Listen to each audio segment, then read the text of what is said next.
ठीक है, शुरू करते हैं। पिछली बार बेटा हमने अब हमारा आखिरी सेशन है आज सद्भावना विद नेचर का, है ना। सेशन में आखिरी नहीं है, सेशन तो हमारे चलते रहेंगे कुछ ना कुछ, पर हमारा जो ये 1 महीने का 1.5-2 महीने का जो था सद्भावना विद नेचर, उसमें मेरा ये आज आखिरी सेशन है। और अफसोस ये है कि मेरा ये सेशन पूरा ओशन पे था, ये पूरा हो नहीं पाएगा आज की डेट में। तो हम जितना भी आज सीख पाएंगे, फिर उसके बाद जो हमारे अगले जो सेशंस होंगे किसी और नाम से भी होंगे, तो उसमें हम इसको आगे कवर करेंगे।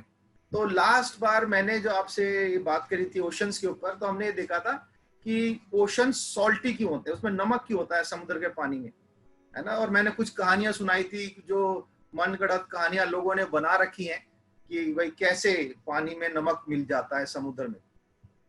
फिर मैंने आपको यहाँ पे छोड़ दिया था कि मैं आपको फैक्ट क्या है, रियलिटी में कैसे पानी नमकीन हो जाता है समुद्र का, ये मैं आपको बताऊं। तो पहली बात समझने की है कि अगर आप 1 लीटर पानी, यानी एक बिस्लरी की जो बोतल होती है, अगर आप उतना पानी लेते हैं तो उसमें कम से कम 35 ग्राम नमक होता है समुद्र में, इतना नमकीन है। तो अगर आप जीभ पे रखेंगे तो आपसे पिया नहीं जाएगा बिल्कुल भी, बहुत ज्यादा नमकीन है।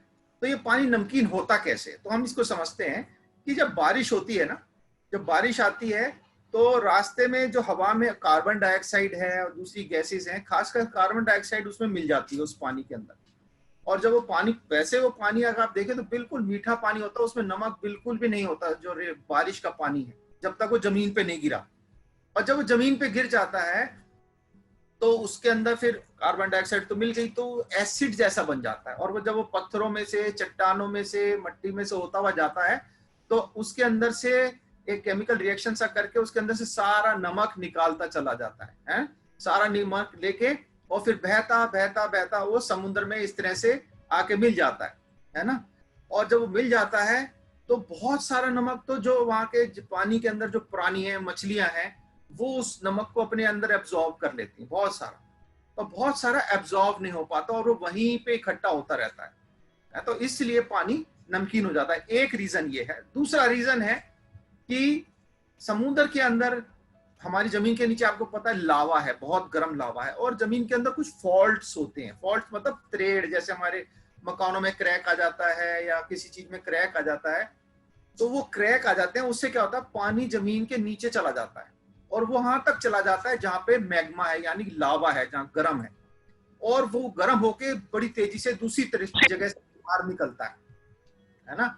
तो जब बाहर निकलता है तो अपने साथ वो जमीन के अंदर से बहुत सारे मिनरल्स को, नमक को, सल्फर को, सबको लेके बाहर आता है। जैसे यहाँ पे हम देख रहे हैं, ये पानी के अंदर है, समुद्र के अंदर, ये जमीन के अंदर से निकल रहा है। मैं आपको एक वीडियो भी दिखाऊंगा इसके बारे में। और इस तरह से जमीन के अंदर से भी बहुत सारा नमक जो है पानी के अंदर आ जाता है। मैं आप और जमीन के अंदर बहुत सारे ज्वालामुखी भी फूटते हैं। मैं आपको एक वीडियो दिखाता हूँ कि कैसे ये सब होता है।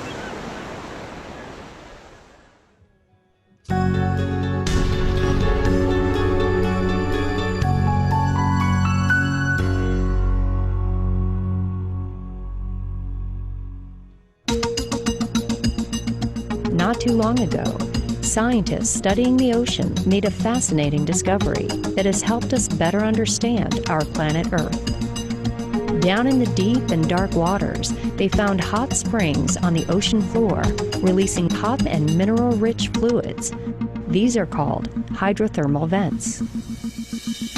इनको बोलते हैं हाइड्रोथर्मल वेंट्स, यानी हाइड्रो मतलब पानी, थर्मल मतलब गर्म, और वेंट्स मतलब जो बाहर निकलने का रास्ता। तो ये हाइड्रोथर्मल वेंट्स कहलाते हैं। ये जमीन के अंदर से, पानी के अंदर से बहुत तेज गर्म, एकदम उबलता हुआ पानी बाहर निकलता है। और इसके कारण से Hydrothermal vents are often associated with undersea volcanoes. This is because the vents are created and sustained by the heat of volcanic activity at tectonic plate boundaries found throughout the globe. At these locations, seawater seeps through the cracks in the seafloor and is heated by molten rock. This causes chemical reaction between the two, and the altered seawater becomes hydrothermal fluid.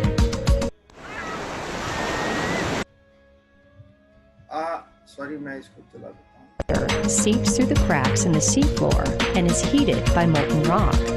This causes chemical reactions between the two, and the altered seawater becomes. तो आप यहाँ पे देख रहे हैं कि जमीन में क्रैक आ गया है और पानी ऊपर से बहता बहता बहता क्रैक में लावा के पास पहुंच गया है। अब यहाँ से गर्म होके ये दूसरी तरफ से निकलता है hydrothermal fluid. This hot fluid then jets back into the ocean, forming a hydrothermal vent. Despite the seemingly harsh volcanic environment, these vents are actually home to. अब आप कहेंगे कि ये इतना गर्म है यहाँ पे, तो यहाँ पे कैसे कोई जीवित रह सकता है? पर यहाँ पे देखिए इतने गर्म में भी बहुत सारे प्राणी जीवित रहते हैं। एकदम उबलते हुए पानी में भी प्राणी जीवित रहते हैं। ये देखिए, ये बैक्टीरिया है, श्रिम्प्स हैं, ये एकदम उबलते हुए पानी में भी जीवित रह सकते हैं। These microbes form the base of a unique food chain that includes tube worms, shrimp, and even crabs that live in communities around the vents. It's hard to find vents in active volcanoes in the deep ocean. To do so, scientists can use a CTD instrument package. तो हम देख रहे हैं कि किस तरह से जमीन के अंदर से गर्म पानी जमीन के अंदर जाके निकलता है। कई बार ज्वालामुखी ही फूटते हैं और वो पानी को नमकीन कर देते हैं। अब ये ज्वालामुखी किस जगह फूटते होंगे, हैं? ये एक बात आती है। तो ज्वालामुखी इस जगह फूटते हैं, पूरी पृथ्वी पे बहुत बड़ी बड़ी प्लेट्स हैं। इसको आप समझ लीजिए, ये कई प्लेट्स हैं। देखिए ये जो एक एक ये है, ये पूरी इतनी बड़ी एक पत्थर, पूरी चट्टान है इतनी बड़ी बड़ी। इसको बोलते हैं टेक्टोनिक प्लेट्स, हैं? ये पूरी प्लेट्स जो है ये चलती हैं, धीरे धीरे खिसकती हैं। और जब ये खिसकती हैं तो कहीं पे ज्वालामुखी फूटता है, कहीं पे गड्ढे बन जाते हैं। जब अलग होती है तो उस जगह गड्ढे बन जाते हैं, और जहां पे इकट्ठे होते हैं वहां पे पहाड़ भी बन सकते हैं, है ना। धक्का मारते हैं एक दूसरे को ऐसे, तो ऐसे पहाड़ खड़ा हो जाता है। और ये इस तरह से जमीन को पूरे को चेंज करते रहते हैं, बनावट चेंज होती रहती है। अब आप ये देख रहे हैं यहाँ पे, ये जो लाइन है, ये वाली रेंज, यहाँ पे हमारा एक माउंटेन रेंज है, जिसको हम बोलते हैं हमारे देश में हिमालयन रेंज, है ना। इसको बोलते हैं हिमालयन माउंटेन रेंज। ये भी इसीलिए बढ़ रही है क्योंकि ये जो प्लेट इधर से धक्का मार रही है, ऊपर से यूरेशियन प्लेट जो है वो धक्का मार रही है। अब बीच में ये जगह जो है, यहाँ पे प्रेशर दोनों प्लेट मिल रही है, तो यहाँ पे इसलिए पहाड़ बन गए, क्योंकि दोनों प्लेट धक्का मार रही हैं और वो टकरा के ऐसे खड़ी हो रही हैं। तो हिमालय पर्वत इसलिए यहीं पे ये हिमालयन रेंज है। और ये माउंट एवरेस्ट भी है नेपाल में, सबसे ऊंचा पहाड़। अब आप एक प्रश्न पूछेंगे कि सर कई जगह ये काला धुआं दिख रहा है, काला पानी से निकल रहा है, कहीं पे सफेद निकल रहा है, ऐसा क्यों हो रहा है? तो इसके पीछे कारण है कि अगर इसमें आयरन सल्फाइड मिल जाएगा, है ना, आयरन सल्फाइड अगर इसके अंदर मिल जाएगा तो ये काला धुआं निकलेगा, काला वेंट में से निकलेगा। और अगर इसके अंदर बेरियम, कैल्शियम या सिलिकॉन या और इस तरह का कोई मटेरियल है तो सफेद वेंट में से ये लावा, गरम गरम पानी जो है सफेद रंग में निकलेगा। तो इसमें कोई एक वो बड़ी बात नहीं है, सिर्फ किस चीज का वेंट है उस पर डिपेंड करेगा कि इसका रंग कैसा है। अब एक प्रश्न मन में जरूर आता है कि भाई अगर इतने करोड़ों साल से समुद्र के अंदर नमक वाला पानी बारिश का जाता जा रहा है और वो कहीं जा नहीं सकता, तो क्या समुद्र का पानी और नमकीन और नमकीन और नमकीन होता जा रहा है या वहीं का वहीं रुका हुआ है ना? क्योंकि समुद्र का पानी तो कहीं जा नहीं रहा, नदी का पानी आता है और वो तो समुद्र में छोड़ के खत्म, फिर दूसरा फ्रेश पानी आ जाएगा ऊपर से, पर समुद्र का पानी तो वहीं का वहीं इकट्ठा हो रहा है। तो ऐसा है कि समुद्र का पानी और ज्यादा खारा नहीं हो रहा है। एक बड़ा कुदरत का एक सिस्टम है कि जितना नमक आ रहा है तकरीबन उतना ही नमक या तो वो जो मछलियां हैं, प्राणी हैं, वो अपने अंदर एब्जॉर्ब कर लेती हैं, या बहुत सारा जमीन के नीचे जो प्राणी मरते हैं, इकट्ठे होते हैं, तो वो नीचे इकट्ठा होता जाता है ना, बहुत बड़े बड़े लेयर्स में समुद्र में इकट्ठा हो जाता है। और आपको पता है कई बिलियन टन नमक हर साल जाता है, तकरीबन 4 से ज्यादा बिलियन टन है। 1 मिलियन में 10 लाख, बिलियन में यानी 1000 है। अब मैं एक वीडियो दिखाता हूं आपको कि कैसे ये How is salt formed in the sea? Every oceans cover about 70% of the Earth's surface. About 97% of water on the Earth is saline. Salt is present in vast quantities in seawater. The open ocean has about 35 grams of salt. यहाँ तक मैंने आपको बता दिया कि 35 ग्राम इसमें नमक होता है, और समुद्र सबसे ज्यादा पृथ्वी पे सबसे बड़ा ज्यादा घेरने वाली चीज समुद्र है। Per liter of seawater. Salt is essential for life, and saltiness is one of the basic human tastes. Do you know how is salt formed in the sea? The rain that falls on the land is fresh water without any salt. The rain on the way down to the land mixes with carbon dioxide in the atmosphere, giving it. देखिए यहाँ पे carbon dioxide बारिश में मिल रही है। इस पानी के अंदर जो बारिश में आ रहा है उसमें बिल्कुल नमक नहीं है, जैसे मैंने आपको बताया वही चीज ये वीडियो में दिखा रहे हैं। It a slightly acidic quality. Once the rainwater reaches the Earth's surface, it travels over land. As it passes over the land, the acidic nature of the water breaks down rocks. Then it washes salt and other minerals within these rocks and get mixed with the water in the lakes, streams and rivers. The river finally carry them to the sea. तो सारा पानी जो है नदी में से, झरनों में से, झीलों में होता हुआ पानी में अपने नमक मिलाता हुआ जमीन के ऊपर से वापस आके समुद्र में यहाँ पे मिल गया है। अब Hydrothermal vents on the ocean side, further contributing to the salty nature of the sea. Now, one question will arise in your mind. If most of the salt in the sea comes through rivers and streams, why are rivers and streams not salt? मन में एक प्रश्न जरूर आता होगा कि सारा नमक समुद्र में नदियों से जा रहा है, तो नदी का पानी नमकीन क्यों नहीं होता?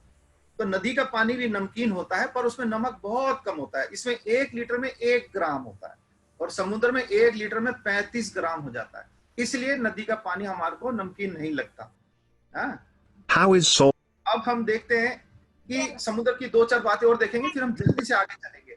तो समुद्र में अगर हम जितने भी संसार में म्यूजियम है ना, हम देखते हैं, माना जाता है कि समुद्र के अंदर जितनी चीजें हैं वो बाहर की म्यूजियम से ज्यादा चीजें समुद्र के अंदर पड़ी हुई हैं, जो कि म्यूजियम रखने लायक चीजें हैं, क्योंकि हजारों जहाज इसमें डूबे हुए हैं, सैकड़ों सालों से डूबे हुए जहाज हैं। और एक इसलिए कुछ इलाकों को तो म्यूजियम में ही बदल दिया है ना। तो एक ये जो आप स्टैच्यू देख रहे हैं, ये एक आदमी के नाम पे यहाँ पे लगाई गई है। उस आदमी का नाम था डेरियो गोंजेट, है ना। वो पहला आदमी था जिसने, वो स्कूबा डाइविंग करते हैं ना, मुंह पे मास्क लगा के सिलेंडर लेके पानी के अंदर जो जाते हैं, वो पहला इटालियन था। उसके नाम में ये स्टैच्यू को वहां लगाया गया है, समुद्र के अंदर 17 मीटर पानी के अंदर, मेडिटेरियन सी के अंदर। तो ये एक म्यूजियम की तरह से है। तो संसार में बहुत सारे चीजें जो है समुद्र के अंदर हैं, क्योंकि हजारों सालों से जहाज डूबे हुए हैं। और हम देखते हैं कि अब हम आते हैं अपने पैसिफिक ओशन पे, सबसे बड़ा ओशन। अभी तक हमने देखा कि समुद्र क्या है, समुद्र नमकीन क्यों है, समुद्र की खासियतें क्या क्या है, हमारे लिए क्यों जरूरी है, और हम उसमें हमने बहुत सारी चीजों को देखा। अब हम देखेंगे कि सबसे बड़ा ओशन कौन सा है और उसकी क्या खासियत है। तो आपको विश्वास करना होगा, थोड़ा मुश्किल होता है, कि हमने बात की थी कि तकरीबन 97% पानी दुनिया का समुद्र में है। उस 97% में से 50% सिर्फ पैसिफिक ओशन में है। सबसे बड़ा जबरदस्त ओशन है, बहुत ही गजब का ओशन है, सबसे गहरा भी है, सबसे बड़ा भी है। ये तकरीबन 50% पानी समुद्र का इसी के अंदर है। और हम देखते हैं कि इसका नाम पैसिफिक क्यों पड़ा। तो इसका नाम इसलिए पैसिफिक पड़ा क्योंकि ये एक बड़े जाने पहचाने व्यक्ति हैं, इनका नाम है फर्डिनांड मैगेलन। इनका नाम जरूर सुना होगा, शक्ल आपको याद नहीं होगी, क्योंकि ये फोटो भी बनाई हुई है कि उस जमाने में फोटोग्राफी थी नहीं, क्योंकि ये 1521 की बात है। इन्होंने, फर्डिनांड मैगेलन ने ये सोचा कि, उसने ये बोला, ये पोर्चुगीज लोग थे, पोर्चुगीज आदमी था, इसने बोला संसार जो है गोल है। पहले ये माना जाता था कि संसार ऐसे है और आगे अंत आके आप ऐसे गिर जाओगे, खत्म हो जाएगा, है। तो ये इसने बोला ऐसा नहीं है। बहुत सारा व्यापार जो था उस टाइम तक इंडिया में और फिलीपींस में, इंडिया के थ्रू जो इंडियन ओशन होते हुए जाते थे, अफ्रीका के नीचे से होके इंडियन ओशन होते हुए और फिलीपींस और इंडोनेशिया और इस एरिया में, इंडिया में आके व्यापार करते थे। इसने बोला नहीं, इधर से भी रास्ता जाके हम उधर जा सकते हैं, हम अमेरिका के नीचे, उस टाइम अमेरिका का इतना वो था नहीं, तो उसने कहा मैं नीचे से जाऊंगा।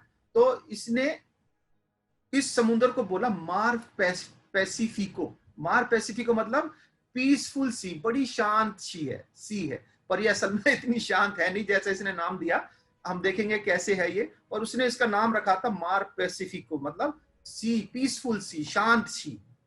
और ये जो था, ये 5 जहाज लेके पोर्चुगल यहाँ है, देखिए जहां से लाल एरो शुरू होता है, ये लाल एरो जहां से शुरू होता है, यहां से इसने शुरू की थी मैगेलन ने। और ये जो ब्लू वाली लाइन है ना, लोग इधर से व्यापार करते थे, पर इसने क्या कहा, मैं इधर से जाऊंगा, और ये अमेरिका के नीचे से होता हुआ यहां से गया। इसलिए इस जगह का नाम जो है स्ट्रेट ऑफ मैगेलिन, इसी आदमी के नाम पे स्ट्रेट ऑफ मैगेलिन। अगर आपसे कोई पूछे कि मैगेलिन का स्ट्रेट किसके नाम पे है, तो ये इसी आदमी के नाम पे है, मैगेलिन के नाम पे। इसने यहां से अपनी यात्रा शुरू करी और ये पैसिफिक को पार करने वाला पहला व्यक्ति बना। पूरे पैसिफिक ओशन को पार करने वाला पहला आदमी कौन है? मैगेलिन है। तो ये भी याद रखना, 2 चीज आपको मैंने इंपॉर्टेंट बताई। और फिर ये क्या हुआ, जब ये यहाँ पहुंच गया, यहाँ पे क्या हुआ, इसके लोग भी इसके विरुद्ध बगावत करने लगे। कुछ यहाँ पे क्या किया इसने, जो वहां के लोग थे ना, 2 ट्राइब्स, उनके बीच में, झगड़े के बीच में पड़ गया, उनका समझौता करना या एक की साइड लेना, ऐसा करना शुरू कर दिया। तो हुआ क्या, उनकी लड़ाई के बीच में ये मारा गया है। और ये 270 लोग गए थे 5 जहाज लेके, पर वापस में सिर्फ 1 जहाज 18 लोगों को लेके वापस पहुंचे। यहां से जो ब्लू लाइन हम देख रहे हैं, यहां से एल कानो, मैगेलिन यहाँ पे मर गया फिलीपींस में, और यहाँ से एल कानो इस यात्रा को पूरी करके यहाँ पहुंचा। पर इसने ये साबित कर दिया कि दुनिया फ्लैट नहीं है, आप जाके धड़ाम से गिरोगे नहीं, कहीं गोल घूम के वापिस आ जाओगे, है। तो ये एक बड़ी इंटरेस्टिंग बात है। और ये इतना बड़ा है, मैं आपको एक ऐसे समझाता हूं कि अगर आप सारे कॉन्टिनेंट्स, पृथ्वी के जितने भी कॉन्टिनेंट्स हैं, इसको अगर आप पैसिफिक ओशन में डाल दें, फिर भी जगह बच जाएगी, इतना बड़ा है। यानी आप पूरा अफ्रीका, पूरा नॉर्थ अमेरिका, पूरा साउथ अमेरिका, पूरा एशिया, पूरा Europe, north Atlantic, Arctic ocean, south Greenland, सब कुछ इसमें डाल दें, फिर भी जगह बच जाएगी। तो इसी से आप लगा लीजिए कितना बड़ा है ना। और उससे भी इसको समझाने का एक और बड़ा अच्छा मजेदार तरीका मैंने आप देखा कि अगर आप यहाँ इंडोनेशिया से लेके और ये कोलंबिया, जो सबसे बड़ा इलाका है, सबसे दूर वाला इलाका अगर है, इसको अगर आप नापेंगे तो इसमें चांद 5 बार आ जाएगा। चांद, हमारा मून, क्योंकि मून का जो डायमीटर है ना, उसका जो, उसकी गोलाई का जो डिस्टेंस है पूरा इस किनारे से इस किनारे, वो करीब 3472 किलोमीटर है। पर जो इस पैसिफिक ओशन की जो है वो 19,795 किलोमीटर है। तो यानी चांद इस पैसिफिक ओशन में 5 बार आ जाएगा। इतना बड़ा है ये ओशन। अब इसी से लगा लीजिए कितना महान, कितना बड़ा ओशन है ये। तो ये सबसे गजब का ओशन है। और इसकी गहराई, वाह, गहराई का तो जवाब ही नहीं है। अगर आपसे कोई पूछे संसार में सबसे गहरी जगह कौन सी है, तो वो भी पैसिफिक ओशन में है। उसको बोलते हैं चैलेंजर डीप है। एक मरियाना ट्रेंच है। ट्रेंच मतलब एक खाई जैसी है, खाई जैसी है। वो क्यों बनी है वो भी मैं आपको बताऊंगा।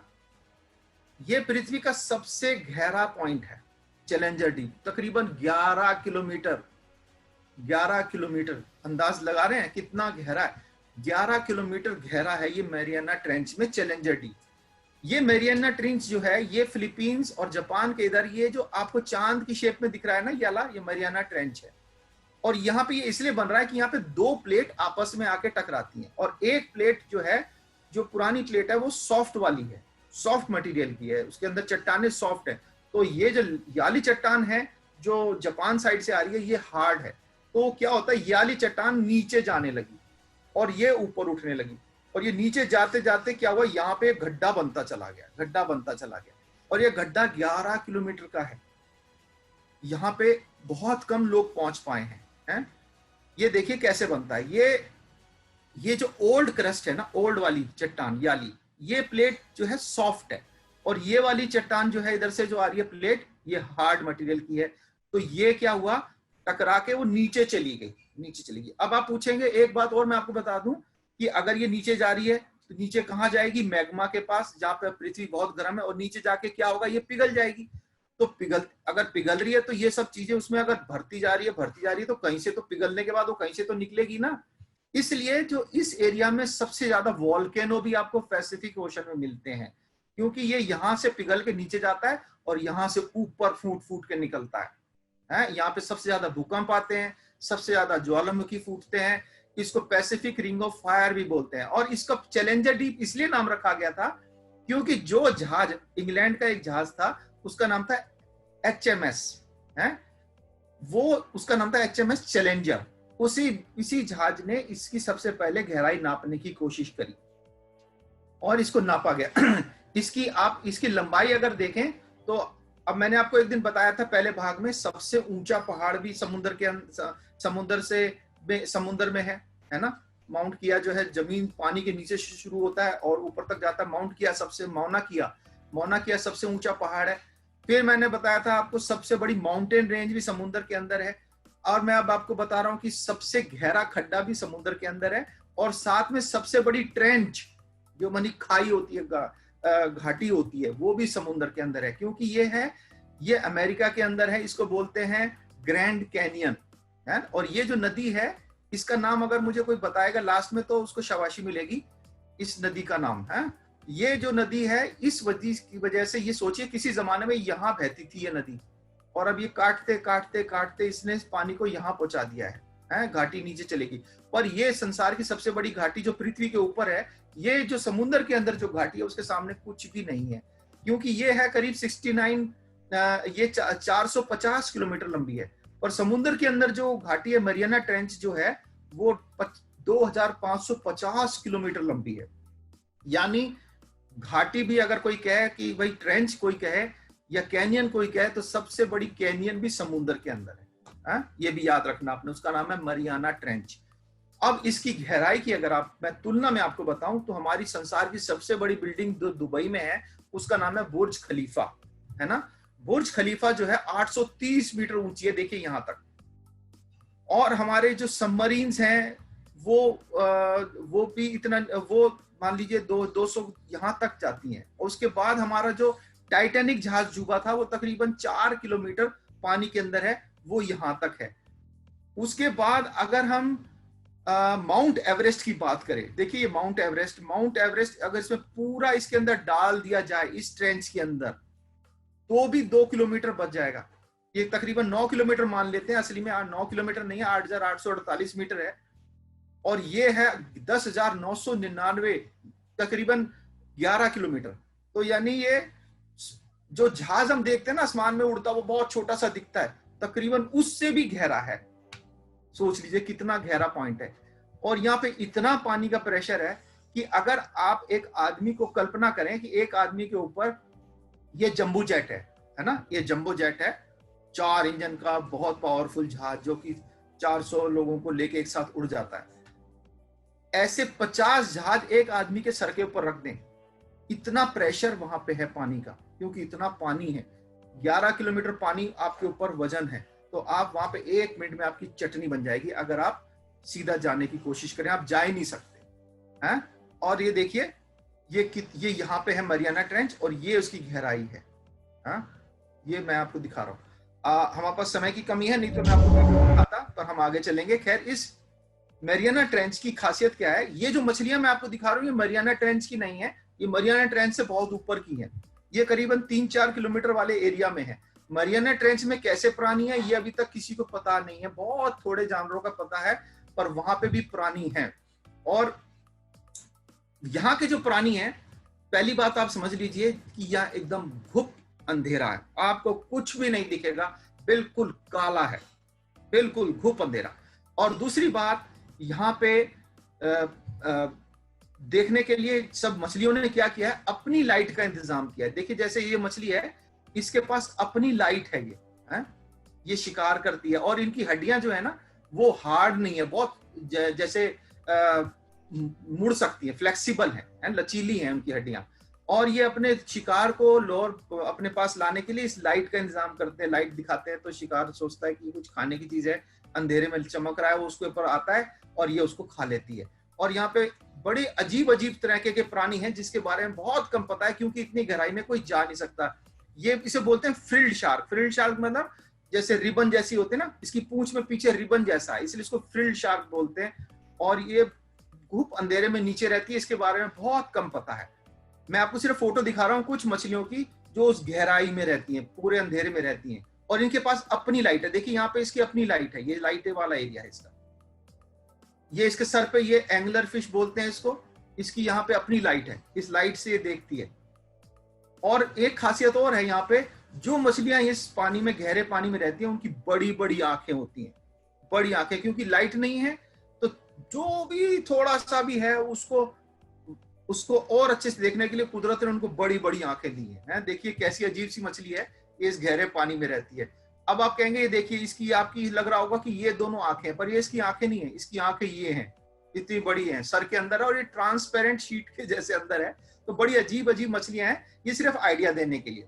अब आपको ये समझ में आना चाहिए कि भाई अगर वहां पे फोटोसिंथेसिस तो हो नहीं सकता, फोटोसिंथेसिस तो लाइट के अंदर होता है, तो वहां पे खाना कैसे बनता होगा, वहां के प्राणी खाते क्या होंगे, क्योंकि लाइट तो है नहीं, फोटोसिंथेसिस हो रहा नहीं, सूरज की रोशनी से हम खाना बनाते हैं। अब सूरज की रोशनी तो वहां पहुंच रही नहीं, तो कैसे होगा? तो वहां पे दूसरा एक प्रोसेस है, उसको बोलते हैं कीमोसिंथेसिस है, केमोसिंथेसिस। इसको भी आप ध्यान रख लीजिए, याद कर लीजिए, केमोसिंथेसिस, केमिकल वाला सिंथेसिस।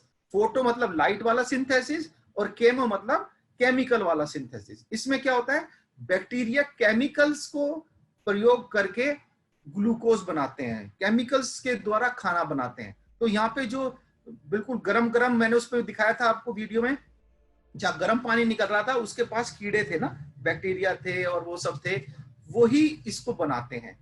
तो ये बहुत जरूरी है और ये ही वहां पे खाना बनाते हैं। और बाकी जो नीचे गहराई में जो खाना मिलता है, वो ज्यादातर जो ऊपर मरती हैं मछलियां, बड़ी बड़ी मछलियां मरती हैं, वो डूबती हैं नीचे, वो नीचे पहुंचती हैं। और आपको पता है इस गहराई में और एक चीज पहुंचती है।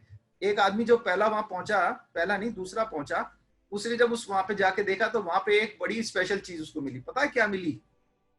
प्लास्टिक का रैपर और कोका कोला का खाली डब्बा। वो भी मैरिना ट्रेंच तक पहुंच गया। देख लीजिए, हमने उसको भी गंदा कर दिया, वहां पे भी हमने अपनी गंदगी पहुंचा दी वहां पे जहां पे कोई नहीं पहुंच पाया। और इसकी एक खासियत क्या है, पैसिफिक ओशन में सबसे जबरदस्त तूफान उठते हैं, है ना? क्यों उठते हैं? क्योंकि यहाँ का जो इक्वेटर, जो भूमध्य रेखा के पास जो पानी है ना, वो गर्म हो जाता है और गर्म होकर ऊपर उठता है और फिर वहां पे एक जबरदस्त तूफान बन जाता है, जिसको हर एक जगह पे अलग अलग नाम से बोला जाता है। कहीं पे उसको हरिकेन बोलते हैं, कहीं पे उसको टाइफून बोल देते हैं, कहीं पे साइक्लोन बोल देते हैं। जैसे हमारे देश में आता है तो हम कहते हैं भाई साइक्लोन आ रहा है, हम नहीं कहते हरिकेन आ रहा है या टाइफून आ रहा है। पर अगर आप फिलीपीन साइड में जाएंगे तो वहां कहेंगे भाई हरिकेन आ रहा है ना? तो ऐसे अलग अलग जगह पे अलग अलग नाम से, पर चीज एक ही है। और ये तूफान जो है, बहुत जबरदस्त तूफान इसमें उठते हैं और ये अलग अलग नाम से होता है, मैंने आपको बता दिया। ऐसे घूमता हुआ आता है, इसलिए इसको साइक्लोन भी बोल देते हैं, क्योंकि साइकिल की तरह घूमता घूमता घूमता चलता है। और जो बीच वाला है, इसको क्या बोलते हैं? इसको बोलते हैं आई ऑफ द स्टॉर्म है, इसको आई बोलते हैं, आंख बोलते हैं स्टॉर्म की। मैं एक वीडियो दिखाता हूं आपको ताकि आप थोड़ा सा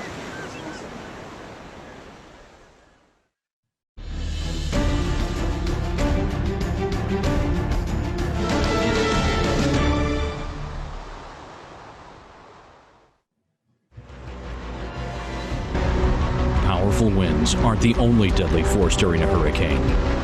The greatest threat to life actually comes from the water. तो जब हरिकेन आता है ना, या तूफान आता है, साइक्लोन आता है, टॉर्नेडो, जो भी आता है, जो एक ही नाम है, अलग अलग नाम है ना, काम एक ही है। तो जब ये आता है तो हवा से ज्यादा नुकसान पानी करता है। जो समुद्र के कोस्टल एरियाज है ना, इसलिए उनको ज्यादा नुकसान होता है। अब जैसे हम दिल्ली में बैठे हैं, हमें इतना फर्क नहीं पड़ेगा, पर जो तट के किनारे जो लोग रहते हैं उनको बहुत नुकसान होता है।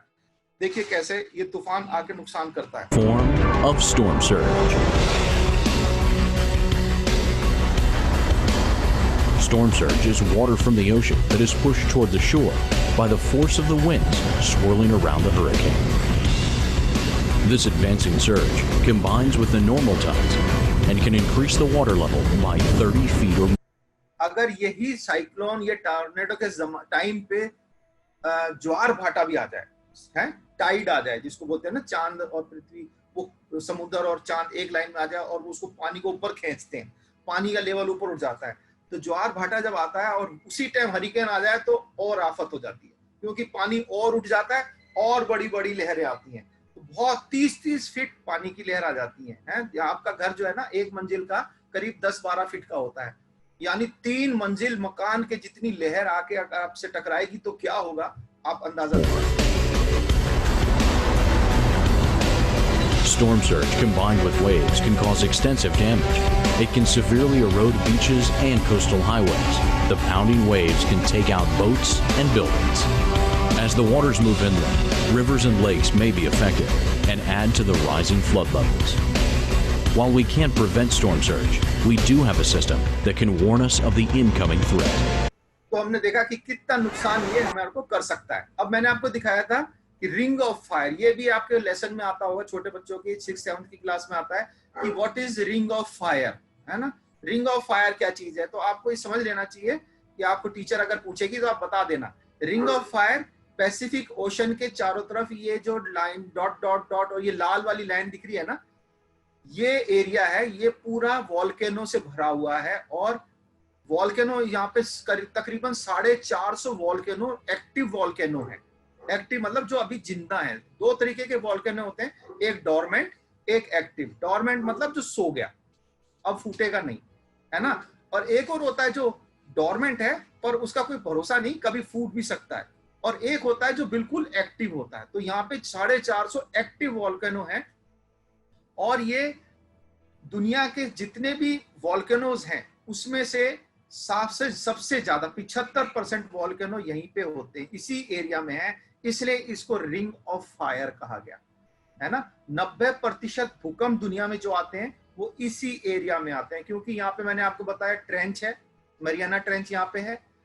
मरियाना ट्रेंच का नाम मरियाना क्यों रखा गया, ये भी एक क्वेश्चन है ना, कि मरियाना नाम क्यों रखा गया। तो मरियाना नाम इसलिए रखा गया क्योंकि आप एक मरियाना नाम का आइलैंड है, एक मरियाना नाम का आइलैंड है, उसी नाम पे इसका नाम मरियाना ट्रेंच रखा गया। और चैलेंजर डीप इसलिए कहा गया क्योंकि चैलेंजर वो जहाज था जिसने उसको सबसे पहले नापा। तो 90% अर्थक्वेक्स जो दुनिया में आते हैं वो इसी एरिया में आते हैं। इसलिए हम देख रहे हैं ना, जापान में बहुत भूकंप आता है, तो यहाँ जापान इसी एरिया में फंस जाता बेचारा, इसलिए यहाँ पे सबसे ज्यादा भूकंप आते हैं। और इसी एरिया में वो भूकंप आया था जिसकी वजह से हमारे देश में सुनामी आ गई थी, याद होगा आपको, है ना, बहुत तगड़ी तूफान आया था। और ये सुनामी जो होती हैं वो भी इस एरिया में आती है। ये देखिए ज्वालामुखी समुद्र के अंदर आ रहा है, ये समुद्र के अंदर से फूट रहा है और आइलैंड्स बनते रहते हैं और गरम गरम पानी, ये एकदम उबलता हुआ पानी है। मैं आपको एक वीडियो दिखाता हूँ।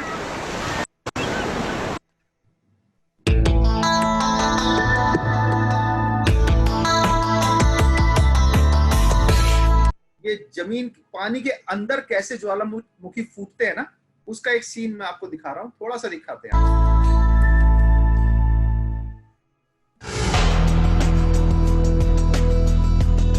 Scientists believe that 80% of the volcanic eruptions on Earth take place in the ocean. Most of these volcanoes are thousands of feet deep and difficult to find. But in May of 2009, scientists captured ये island सबको पता है, बहुत सारे islands है, पर एक ज्वालामुखी को जिंदे को उबलते हुए उगलते हुए देखना ये बहुत रेयर था। बहुत मुश्किल से ये मिलता है कि भाई सही टाइम पे आप पहुंच गए जब ज्वालामुखी फूट रहा है। तो ये एक सीन बहुत मुश्किल से मिला। और ये एक स्पेशल वॉल्केनो है, क्योंकि ये जो वॉल्केनो है ना, ऐसी चीज को इसके अंदर से निकल रहा है, ऐसा वो लावा निकल रहा है जो कि बहुत गर्म वाला होता है। अगर आप जैसे अभी आपको मैं आगे दिखाऊंगा, अभी कई जगह लावा जो वो ज्वालामुखी फूटता है ना, तो उसके अंदर से सिर्फ राख और मट्टी निकलती है, गरम गरम राख। लावा हर जगह लावा नहीं निकलता, कई जगह पे क्या होता है, राख और मट्टी निकलती है। पर ये जो लावा, ये जो वॉल्केनो है कि जमीन के अंदर वाला, ये सबसे गर्म चीज उगल रहा है। मैं आपको थोड़ा सा दिखा देता हूँ इसके बारे में। the deepest ocean eruption ever found. Nearly 4,000 feet below the surface of the Pacific Ocean, in an area between Samoa, Fiji, and Tonga, the West Mata volcano was discovered. The explosions of molten rock were spectacular. This volcano was producing Bonanite lavas, believed to be among the hottest erupting on Earth. Scientists also witnessed molten lava flowing across the deep ocean seafloor and spotted shrimp living near the volcano's most active areas. This research allows us to closely examine how ocean islands and undersea volcanoes are born. तो इसी तरीके से देख रहे हैं ना, ये island जो है इसी तरह से बना है, वॉल्केनो से। समुद्र के अंदर आइलैंड कहाँ से बन गया, ये वॉल्केनो फूटा और वो आइलैंड बन गया। तो ये इस तरह से आइलैंड्स बनते हैं समुद्र में। तो एक चीज जो इस वॉल्केनो से या भूकंप से रिलेटेड है वो है सुनामी। आपने सुना भी होगा नाम। ये क्या होता है जब ज्वालामुखी फूटता है या वॉल्केनिक इरप्शन होता है, इसके कई तरीके हैं। ये वेव्स देखने के एग्जांपल है सिर्फ एक थोड़ा सा कितने बड़ी बड़ी वेव्स आ जाती हैं। ये आती क्यों है, इसका कारण है। इसका कारण है या तो कोई बड़ा सा जमीन, जैसे जमीन हमने देखा बड़े बड़े पहाड़ समुद्र के अंदर भी है, और जैसे अभी आप बारिश में देख रहे हैं कि हिमाचल में वो शिमला में आया जी, या कहीं पे पहाड़ पे उत्तराखंड में पूरी पहाड़ जो खिसक गया नीचे, है ना, उसको बोलते हैं लैंडस्लाइड हो गया। तो ऐसा लैंडस्लाइड समुद्र के अंदर भी होते रहते हैं। तो अगर ऐसा लैंडस्लाइड समुद्र के अंदर हो जाए, या जमीन धंस जाए, एकदम से नीचे चली जाए, एकदम से ऐसे नीचे चली जाए, या कहीं वॉल्केनो फूट जाए, है, या कहीं कोई मेट्योर आके पानी के अंदर गिर जाए, तो एकदम से क्या बड़ी बड़ी लहर बन जाती है। और ये जब लहर जब गहरे में होती है तो बहुत थोड़ी, अब यहाँ पे देख रहे हैं आप, ये दो चट्टाने हैं, एक चट्टान ऊपर खिसक गई, एक चट्टान नीचे खिसक गई। ये टेक्टोनिक प्लेट्स ऐसे हैं, और एकदम प्रेशर में आई, एकदम ऐसे हो गई, तो ये ऊपर उठ गई, ये नीचे चलेगी। तो ये जब ऊपर उठती है तो ये लहर को, पानी को उठा देती है। पर जब गहरे समुद्र में होती है ना, ये मुश्किल से 2-3 फीट ऊपर उठती है, 2-3 फीट ऊपर उठती है। पर ये जब समुद्र के पास, जमीन के पास जाने लगती हैं, तो क्या होता है, जमीन इनको आगे से रोक देती है, तो ये लहर जो है बड़ी होने लगती है, बड़ी होने लगती है, और बहुत बड़ी होके 30-30 फीट, 40-40 फीट ऊपर होके ये हम बहुत नुकसान कर देती है। हम इसको मैं आपको एक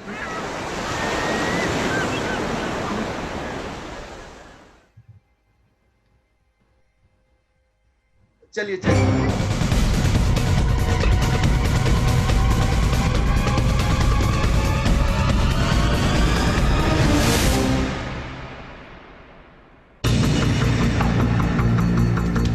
Can be many miles long, from 1 to 100 feet high, traveling at 400 miles per hour. This ocean monster is known as a tsunami, and it can wreak havoc on coastal populations and landscapes. A tsunami is a series of ocean waves caused by any large and sudden disturbance of the sea surface. Tsunamis can be generated by landslides, volcanic eruptions, or even meteorite impacts in the ocean. But they are most often caused by an earthquake where there's a sudden displacement of the ocean floor. When that happens, there's a transfer of energy from the sea floor to the ocean, causing waves on the surface to radiate outward in all directions. In deep waters, these waves may not even be detectable. But when the tsunami enters shallower waters, the wave speed slows and its height increases. The water along the coast ये आपको मैंने बताया, जो बताया था वैसे ही है। भूकंप आ गया, लैंडस्लाइड हो गया, मेट्योर गिर गया, जमीन धंस गई, जो भी कारण हुआ, उस वजह से क्या हुआ, पानी का लेवल एकदम जो है, सरफेस जो पानी का, जमीन के नीचे की जो सतह थी वो हिल गई, है ना, और पानी के अंदर लेयर बन गई।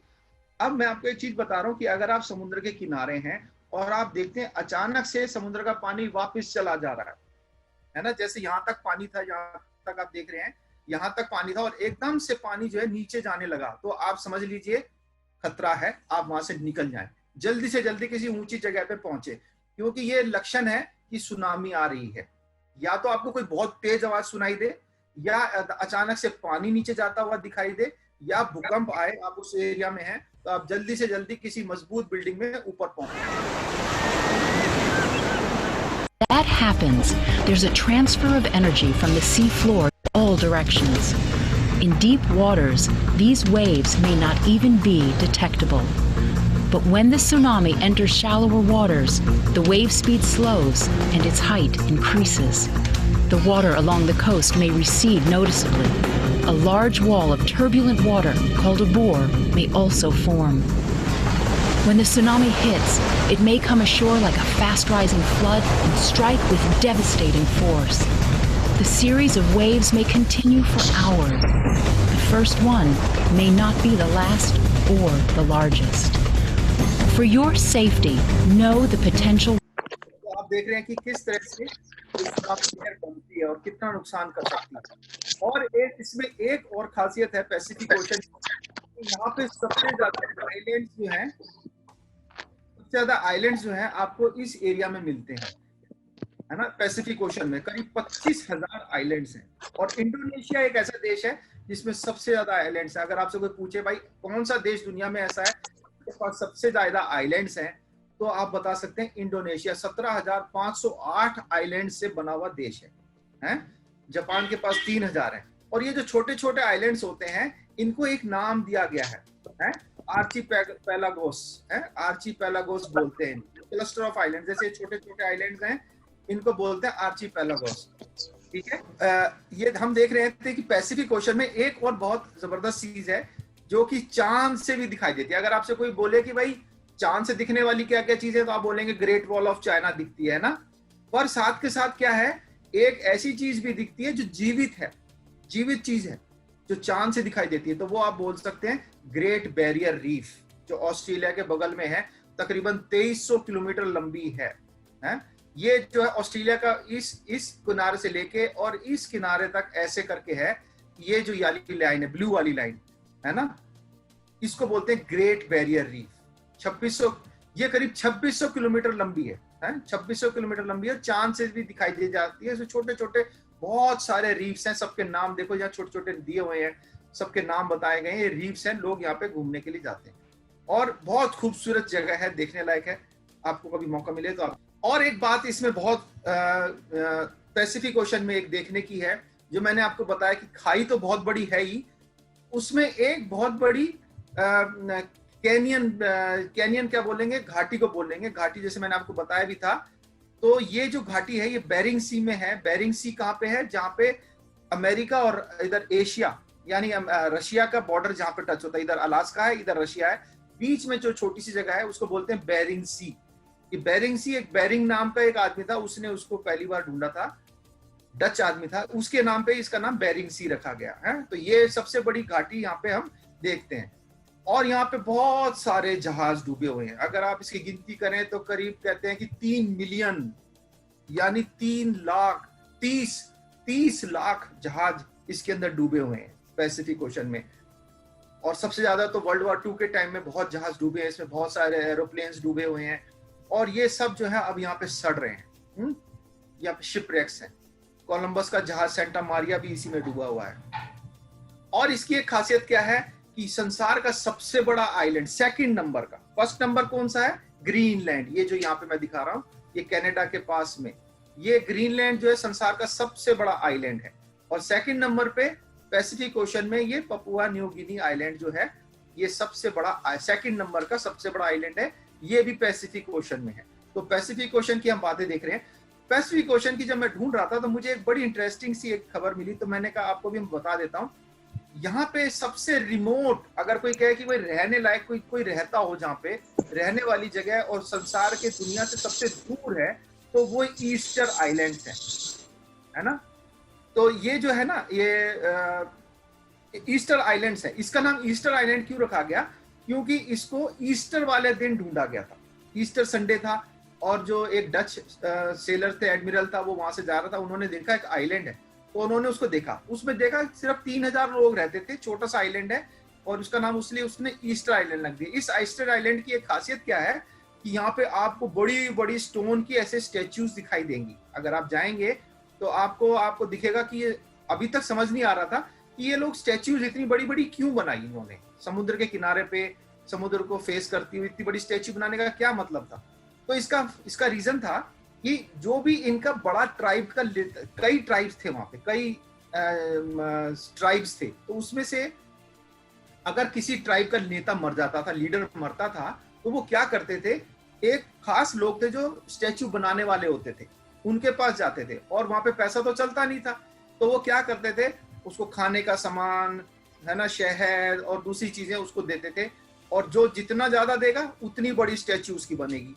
तो यहाँ पे हम देख रहे हैं कि वो स्टैच्यू बना के, और इसकी जो आंख थी ना, इसमें कोरल लगाते थे, कोरल रीफ से कोरल ला के उसकी आंख में लगा देते थे, और फिर उसको समुद्र किनारे रख देते थे। और इसका नाम इसको बोलते थे, इन लोगों को बोलते थे मुआई लोग है। मुआई मतलब कि वो देख सकता है, यानी ये जो स्टैच्यू है, इनका नेता उन्हें देख सकता है, इसलिए इनको मुआई लोग कहा जाता था। और ये अभी वहां पे कोई बहुत कम लोग रहते हैं, और इसको चिली जो देश है अमेरिका के साउथ अमेरिका में, उसने इसको कब्जा रखा, उसका हिस्से में आता है ये देश। और यहाँ पे एक गैलापागोस आइलैंड भी है। मैं सिर्फ इसलिए बता रहा हूँ आपको क्योंकि आपकी कोर्स में आपने बहुत लोगों ने सुना होगा चार्ल्स डार्विन, है ना, चार्ल्स डार्विन जिसने थ्योरी ऑफ एवोल्यूशन का आविष्कार किया था, थ्योरी ऑफ एवोल्यूशन, जिसकी भाई चीजें कैसे, जानवर कैसे बने, प्राणी कैसे बने, बंदर से इंसान बन गया, मतलब ये उसकी थ्योरी थी। वो भी इस आइलैंड पे गया, गैलापागोस आइलैंड पे। ये बड़ा फेमस आइलैंड है, गैलापागोस आइलैंड है, ये यहाँ पे है। और एक चीज इसमें बहुत मजेदार होती है, ये सिर्फ इसी इक्वेटर के आसपास आती है, मैं ढूंढते हुए मुझे मिला तो मैंने कहा आपके साथ शेयर कर लूं। इसको बोलते हैं डोल्ड्रम्स। डोल्ड्रम्स मतलब अगर आप, ये इसमें मोटर नहीं है, ये हवा से चलने वाली बोट है, पर एक कुछ समय ऐसा आ जाता है इक्वेटर के समय, भूमध्य रेखा के पास, कि बिल्कुल हवा बंद हो जाती है, बिल्कुल बंद हो जाती है, और इसमें ये बोट वहीं खड़ी रह जाएगी। अब जब तक हवा नहीं चलेगी ये वहीं खड़ी रहेगी, हिल नहीं पाएगी, तो इसको बोलते हैं डोल्ड्रम्स। तो अगर आपसे कोई पूछे भाई डोल्ड्रम्स क्या होता है, तो आप बता सकते हैं समुद्र में जब पानी, हवा बिल्कुल बंद हो जाती है तो उसको बोलते हैं डोल्ड्रम्स है। ये खड़े हुए हैं लोग, इंतजार कर रहे हैं कि कब हवा आए और हम चलें। और अब हम आते हैं, इसकी एक खासियत और है, बड़ी दुखद है, पर ये बात दुख होता है इसको देखने से, कि जितना भी हम प्लास्टिक कचरा, जापान, इंडिया, ये इधर से ये चाइना, और इधर ऊपर का एशिया, और इधर से अमेरिका, ये सब जो कूड़ा अपना डालते हैं ना, ये यहीं पे घूमता रहता है, घूमता। ये एक तरह की यहाँ पे एक वो वेव चलती है, एक तरह की लहर होती है जो ऐसे घूमती रहती है। और इसकी वजह से क्या हुआ, दो जगह कूड़ा इकट्ठा हो गया यहाँ, एक तो यहाँ पे कैलिफोर्निया के पास में, और एक यहाँ पे जापान के पास में। और ये टनों टन, कई हजार टन कूड़ा इकट्ठा हो गया, और ये घूम घूम के यहीं पे इकट्ठा हो गया है। तो ये बड़े अफसोस की बात है। इसको बोलते हैं great Pacific garbage patch. Pacific के अंदर कूड़े का पैच, ये दो बड़े बड़े पैच हैं, यहाँ पे सारा कूड़ा इकट्ठा कर दिया है। कितने अफसोस होता है इसको देख के। अब इसमें एक और मैं आपको एक बात बता दूं, कि अगर आपसे बोला जाए कि भाई संसार में ऐसी कौन सी जगह है जो सबसे रिमोट होगी, जहाँ पे कोई आदमी का कोई मतलब रहना नामुमकिन है, या सबसे दूर दुनिया से, सबसे दूर वाला, आप कहेंगे पहाड़ पे चला जाऊंगा, तो वो भी नहीं है। सबसे दूर अगर दुनिया में कोई कहे कि आपको मैं किसी जगह छोड़ दूं और आप सबसे दुनिया से दूर हो जाओ, तो वो पॉइंट है पॉइंट एंटार्क्टिक। नहीं, एंटार्क्टिक नहीं बेटा, एंटार्क्टिका से ऊपर ये जो स्टार बना हुआ है ना, ये स्टार, इसको बोलते हैं पॉइंट नेमो। ये पॉइंट नेमो है, यहाँ से अगर सबसे नजदीक भी कोई दुनिया है, कहीं जाना है इधर उधर कहीं भी, तो कम से कम 2688 किलोमीटर की यात्रा करनी पड़ेगी। तो ये दुनिया का सबसे रिमोट पॉइंट है। तो ये भी याद रखिए, पॉइंट नेमो, याद रखने वाली बात है, बहुत अच्छी, मेरे को मजेदार लगी, मैंने कहा आपके साथ शेयर कर लेता हूँ। और एक और इसकी बहुत जबरदस्त बात, आप बहुत सोचते हो कि सैटेलाइट हम भेजते हैं आसमान में, सैटेलाइट जब वापस उसकी उम्र पूरी हो जाती है, जब वो बुढ़ा हो जाता है तो वो गिर जाता है, तो वो कहाँ गिरता होगा? तो पैसिफिक ओशन में यही जो पॉइंट नेमो वाली जो जगह है ना, ये पॉइंट नेमो जो हमने देखा था, यही कब्रिस्तान है सारे स्पेस क्राफ्ट का। जितने भी जहाज, स्पेस क्राफ्ट पुराने हो जाते हैं, जब अपनी लाइफ पूरी हो जाती है और वो पृथ्वी पे वापस आते हैं, तो उनको यहीं पे गिरा दिया जाता है और पानी के अंदर जाके वो डुबा दिया जाता है ना। जो उनके अंदर अगर लोग हैं तो वो बाहर आ जाते हैं पैराशूट से, और बाकी जो है ये जहाज जो है वो सीधा अंदर। यहाँ पे करीब 161 ऐसे सैटेलाइट्स हैं जो इसके अंदर गिरे हुए हैं। तो सैटेलाइट्स की ग्रेव भी पैसिफिक ओशन में पॉइंट नीमो के पास है। और ये हम छोड़ देते हैं। अब मैं एक आपको आखिरी खबर आज की लास्ट वो दे रहा हूं मैं पैसिफिक ओशन की, कि अगर आपसे पूछा जाए कि दुनिया में सबसे ज्यादा बड़ी आवाज, क्यों मैं ये बोल रहा हूं, क्योंकि अभी हमने सुना था बैरूत में एक बहुत बड़ा एक्सप्लोजन हुआ है ना, और उसकी आवाज जो है बहुत दूर तक गई और दूर दूर की बिल्डिंग्स के शीशे टूट गए।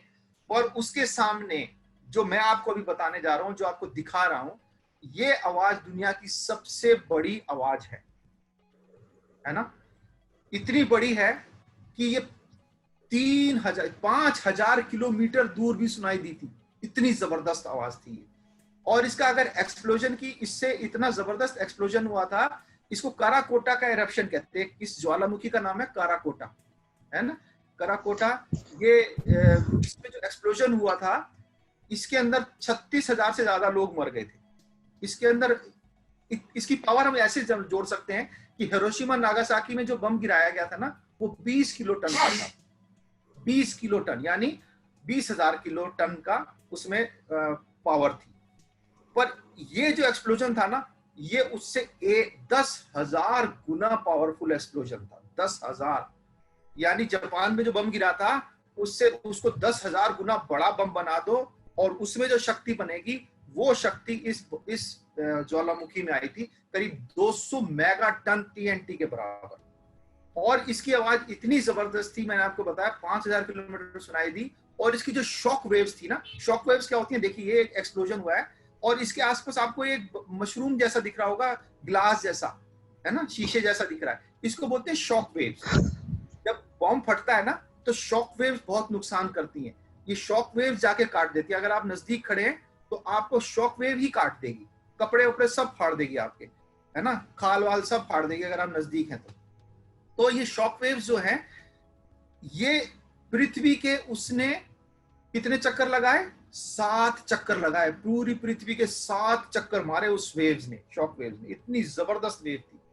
तो ये एक सबसे बड़ा एक्सप्लोजन अगर दुनिया का माना जाए तो वो भी ये पैसिफिक ओशन में हुआ था, माउंट काराकोटा है।